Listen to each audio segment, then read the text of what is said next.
at a large coal-fired power plant, and we're here to do a demonstration of the Toyo submersible agitator pump. What we'll be doing is attempting to move fly ash out of this pond coming into view here.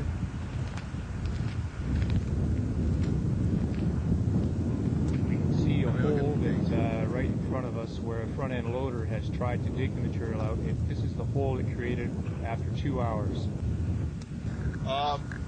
They're going to come over here with the cherry pick, let down the DP20, and we're going to start moving. Let me show you some consistency of this pond.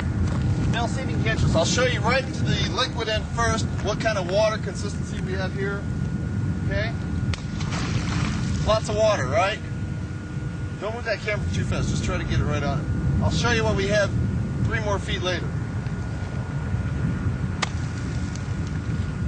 Crust. But guaranteed to be a lot of water. Let me show you further out this mud right here, Bill. See if you can get it right down in here. This is what the most of it looks like. Did you get that? You gotta hold the camera real still. I'll do it again. That's what it looks like. Did that get the camera? That was it. Okay. About 45% consistency at this end of the pond, and then they moved down. They said it's about a 60% concentration over there. So supposedly we should be able to do this. And if they have to, they can flood with any of these ponds around here. We're going to do the test. Basically, they're going to take the fine ash, dump it into this vat, okay, have it run up into this tank. Ultimately, what they'll do is they'll take this dump truck out to a mesa, dump it out, and see. And they're going to take various consistencies and let it dry out. One of the features of the Toyo is the extreme portability of this unit. This is a small 20 horsepower pump that will outperform a front end loader. Simply cable suspended, and we're up and pumping. The dark color of the discharge indicates just how many solids are present in the slurry.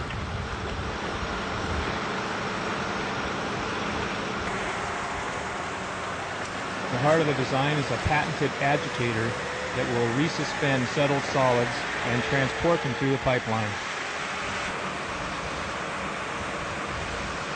Just after a few minutes, we've already created a larger crater than the front end loader.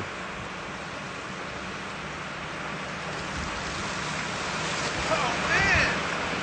The natural sloughing of material towards the pump increases the production rate. A few more minutes later, we're moving material.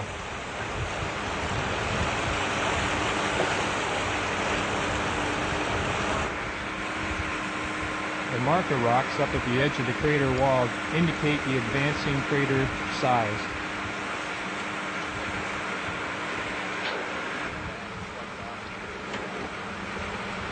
Yeah, what I'd like to do is just make a pond out of this area and just try to make it. The hole they created. After 20 minutes of pumping, you can see the huge crater that we've created.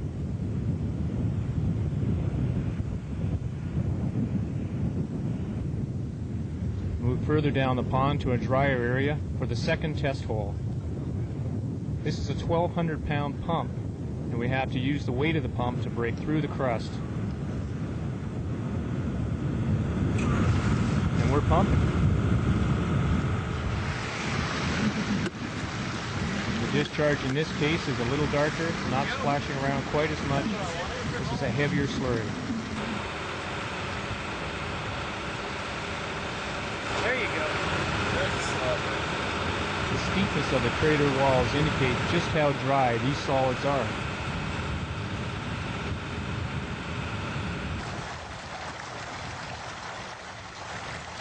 This slurry is approximately 50 to 60% solids by weight.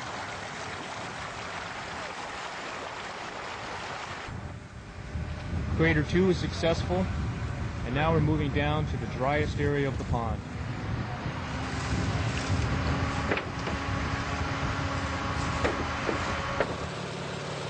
This is a massively constructed pump. It's 1,200 pounds, has a 1.35 service factor motor, high chrome wearing parts, and in this instance we can see we're using it as a wrecking ball to bash our way into the so-called pond. Notice the dust blowing off the surface.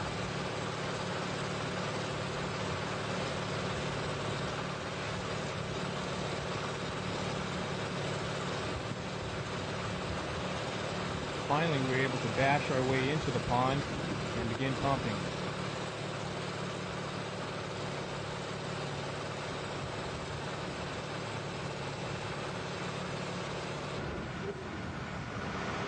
This is the darkest discharge yet, indicating the heaviest solids. It's not splashing around as much, it's also indicating just how thick that slurry is. This crater is basically a steep-walled hole. The pump is digging straight down. You can see the cables slackening off, indicating the pump's weight is doing all the work.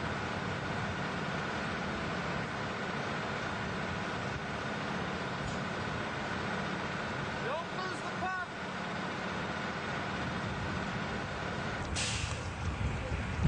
This slurry is approximately 70% solids by weight.